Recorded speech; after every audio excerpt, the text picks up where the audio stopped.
একটা কথা আছে, সময় থাকতে কিছু করে নিতে হয়। মানে সেই সময়টা পেরিয়ে যাওয়ার পর যদি সেই কাজটা করা হয় তার কোনো মূল্য থাকে না। সেরকমই একটা জিনিস আমার একটা ঘটনা আমার কাছে আছে। আমার একটা বন্ধুর ঘটনা।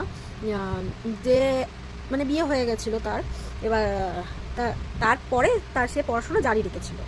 তো যাই হোক, তার পরীক্ষার সময় ফার্স্ট দিনকারে হাজব্যান্ড গেছে, তাকে দিতে গেছে। ফার্স্ট দিনকারে হাজব্যান্ড দিতে গিয়ে সেই দিনকারে মানে মেয়েটাকে শুধু ক্লাসরুমে ঢুকিয়ে সে হাজব্যান্ডটা বেরিয়ে চলে গেছে কোথাও। এসছে মানে দুপুরবেলায় আসেনি, মেয়েটা বেরিয়েছিল 1টা থেকে। মানে প্রথম হচ্ছে আমি পরীক্ষার টাইম টেবিলটা বলে দিই, 11টা থেকে 4টে পর্যন্ত পরীক্ষার টাইম টেবিল ছিল। আর তার মধ্যে 1টা থেকে 2টো পর্যন্ত টিফিন পিরিয়ড ছিল। তো মেয়েটা যখন 1টার সময় বেরিয়ে সে ফোন করে, কোথায় আছে না আছে বলে ফোন করে। তো সে বললো যে না, আমি আসতে পারবো না। ঠিক আছে, মেয়েটা আবার তার কিছু চেনা পরিচিত ফ্রেন্ডসরা ছিল, তাদের সাথে কথাবার্তা বলে ক্লাসে ঢুকে যায়। ছুটির সময় বাইরে দেখে হ্যাঁ হাজব্যান্ড দাঁড়িয়ে আছে। তো কারণ সে ফোনে বলে দিয়েছে যে আমি 4টের মধ্যে বেরিয়ে যাবো। তো ছুটির সময় বেরিয়ে দেখে হ্যাঁ হাজব্যান্ড দাঁড়িয়ে আছে, সে আবার বাড়ি চলে আসে। পুরো সারা রাস্তায় আমার ওই ফ্রেন্ডের হাজব্যান্ডটা তাকে একবারও জিজ্ঞাসা করেনি যে তোমার এক্সাম কেমন গেছে বা কেমন কাটলো, তোমার দিন কেমন হলো, একবারও জিজ্ঞাসা করেনি। অথচ মেয়েটা নিজে থেকে তাকে বলছে কী রকমভাবে কাটলো, কী হলো না হলো, কী না হচ্ছে সব বলেছে। ছেলেটা নিজের কথাতেই ব্যস্ত, যে ও কী করেছে কী না করেছে, হ্যাঁ করেছে হ্যাঁ করছে, নিজের কথাতেই ব্যস্ত। তো মেয়েটা আবার যখন চুপ করছে বা কিছু করছে তখন মেয়েটা আবার নিজের কথা বলছে। ঠিক আছে, সেকেন্ড দিনকারেও মেয়েটা, হ্যাঁ ফার্স্ট দিনকার আরেকটা কথা বলি, মেয়েটা 1টা থেকে 2টোর মধ্যে কিন্তু বাইরে বেরিয়েছিল। বাইরে বেরিয়ে গেটের কাছে, মানে যেখানে গেট সেই গেটের দিকে হাঁ করে তাকিয়েছিল, প্লাস হাসি মুখে, যে তার হাজব্যান্ড বাইরে দাঁড়িয়ে থাকবে, তাকে দেখতে পাবে সেই আশাতে সে বাইরে দাঁড়িয়েছিল। হাসি মুখে গেটে দিয়ে কিন্তু তাকে দেখতে পায়নি, তারপরে সে ফোনটা করে। তো সেই কথাটাও সে তার হাজব্যান্ডকে বলেছিল, বাট তার হাজব্যান্ড কোনোভাবে সেই কথাটা ইগনোর করেছে বা শোনেনি, কিছু একটা হবে।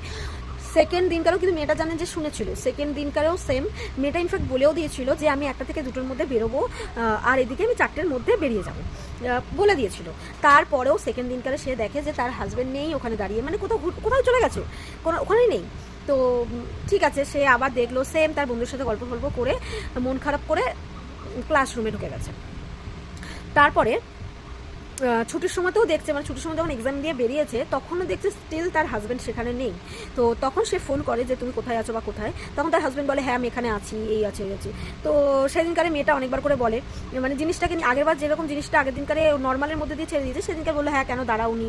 সে তার নিজের ফিলিংস শেয়ার করেছে, যে সবার বাবা মা এসছে, সবার বাবা মা দাঁড়িয়েছিল, সবার ফ্যামিলির লোকরা দাঁড়িয়েছিল, সবাই কি সুন্দর ক্লাসরুম থেকে বেরিয়ে তাদের সাথে গল্প করছিল, তার সাথে ছিল, বাট আমার কেউ ওখানে ছিল না। আমি আবার মন খারাপ করে আমি আবার ক্লাসরুমে ঢুকে গেছিলাম।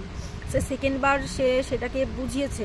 বোঝানোর পরে সন্ধ্যাবেলায় সেটা নিয়ে যখন আবার বলছে, তখন তার হাজব্যান্ড তাকে বলছে বললাম তো আর কোথাও যাবো না, বললাম তো আর কোথাও যাবো না, একই কথা কেন বারবার বলছো। মানে সেম টোনিং ছিল। ঠিক আছে, এবার গলার চাপটা যেটা আমি দিয়েছি ওই চাপটা ছিল না, সেটা হচ্ছে পুরো ফুল ভয়েসে ছিল। এরকমভাবে তাকে বলছে, মানে এরপরে সে যদি দাঁড়ায় সেটা কৃপা বা করুণা ছাড়া সেই মেয়েটার কাছে কিছুই হবে না। মানে ওরকমভাবে নাই চেল্লাতে পারতো তার হাজব্যান্ড। তো যাই হোক, থার্ড দিনে কোনো একটা প্রবলেমে তার হাজব্যান্ড যেতে পারে না, তার ভাই যায়। মানে ইনফ্যাক্ট সেই মেয়েটাই বলেছিল, যে তার হাজব্যান্ড বলেছিল আমি যাই তোমার এক্সামে, আমি যাচ্ছি তোমার সাথে। ও বলছে না তোমাকে যাওয়ার দরকার নেই, তোমার কাজ আছে, তুমি কাজে চলে যাও, আমি ভাইকে নিয়ে চলে যাও। তো সেই মেয়েটা ভাইকে নিয়ে যায় ইয়েতে এক্সাম দিতে। তো তার ভাই ওখানে 11টা থেকে 4টে পর্যন্ত স্টিল এক জায়গাতে দাঁড়িয়েছিল। সে যখন 1টার সময় বেরিয়েছে টিফিন খেতে, তখন দেখছে তার ভাই ওখানে স্টিল ওখানে দাঁড়িয়ে আছে। আর যখন সে এক্সাম হল থেকে বেরিয়েছে মানে ছুটির টাইমে, তখনও দেখছে তার ভাই স্টিল ওখানে দাঁড়িয়ে আছে।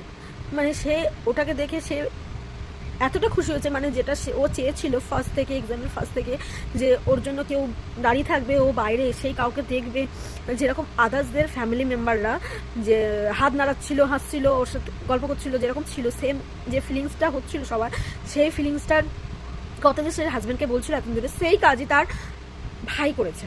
তো সেদিনকারে সে অনেক খুশি হয়েছিল, যার জন্য তাড়াতাড়ি করে মানে এক্সাম শেষ হয়েছে, খাতা জমা দিয়েছে, সে বাইরে চলে এসেছে, কারণ ও জানে যে সেদিনকারে ওর ভাই দাঁড়িয়ে আছে বাইরে।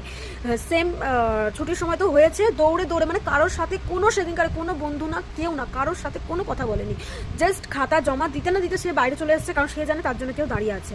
আর সেদিনকার এত এত এত বেশি খুশি ছিল যে সেটা বলার বাইরে। ফোর্থ দিনে মানে লাস্ট দিনে সেম তার হাজব্যান্ড যায়। সে যেহেতু সেকেন্ড দিনে অনেকবার বলেছে, ওটা নিয়ে একটা কথা কাটাকাটি হয়েছে, তার জন্য তার হাজব্যান্ড সেদিনকারে কোথাও যায়নি, সেদিনখানে নিয়ে দাঁড়িয়ে আছে। কিন্তু বিশ্বাস করো, মেয়েটা বলছে যে সেদিনকার তার মানে ফার্স্ট দিন বা সেকেন্ড দিনে যদি তার হাজব্যান্ড দাঁড়াতো, সে যে খুশিটা হতো সেই খুশিটার খাও সেদিনকারে ছিল না, লাস্ট দিনকারে। বরং মেয়েটার মধ্যে একটা ভয় ছিল যে এই আজকে যে দাঁড়ালো, এই মানে এই আজকের একদিনের দাঁড়ানোতে সারা জীবন ধরে না শুনতে হয় যে আমি তোমার জন্য কিছু করিনি, আমি কি তোমার জন্য দাঁড়াইনি, তোমার জন্য তুমি তোমার মতন ক্লাসরুমে চলে গেছো, তুমি তোমার মতন ক্লাসরুমে গিয়ে পরীক্ষা দিয়েছো, কিন্তু আমি তো আমার ওখানে স্টিল রোদের মধ্যে দাঁড়িয়েছিলাম, মশার কামড় খেয়ে দাঁড়িয়েছিলাম, দাঁড়াইনি, আমি তোমার লাস্ট দিনে দাঁড়াইনি, বলো আমি কি কিছু করিনি। এই কথাটা না শুনতে হয়, মানে খুশির খাও ওখানে ছিল না যে ওখানে দাঁড়িয়েছিল। সেটা যদি ফার্স্ট সেকেন্ডে হতো তাহলে হয়তো মানে খুশি দ্বিগুণ হয়ে যেত, খুশি কমতো না, দ্বিগুণ হয়ে যেত। কিন্তু যেহেতু দাঁড়ায়নি, প্লাস ওরকম বলার ধরনটাও ওরকম ছিল, তারপরে গিয়ে সেই তার হাজব্যান্ডটা, সেই লোকটা সেখানে গিয়ে দাঁড়িয়েছিল, তার মনে রীতিমতো একটা ভয় ছিল যে এইটা নিয়ে এবার সারা জীবন না শুনতে হয়। তো এই জন্যই বলছি, যেটা সময় থাকতে যে জিনিসটা করলে সামনের মানুষটা খুশি হবে বা নিজেরও ভালো লাগবে, সেটা সময় থাকতে করলেই ভালো। আদারওয়াইজ সেটা পরে একটা ঝামেলা হওয়ার পর, ঝামেলা হয়ে তারপরে সেটা অলরেডি সেই জিনিসটা তার ফ্যামিলি মেম্বার করে দেওয়ার পরে সেই জিনিসটা করার কোনো দরকার নেই। সেটা একজনের মনে ভয় ধরানোর থেকে, একজনের কথা শুনতে হবে, এই করতে হবে, এই জিনিসটা ধারণা হওয়ার থেকে না করাই ভালো।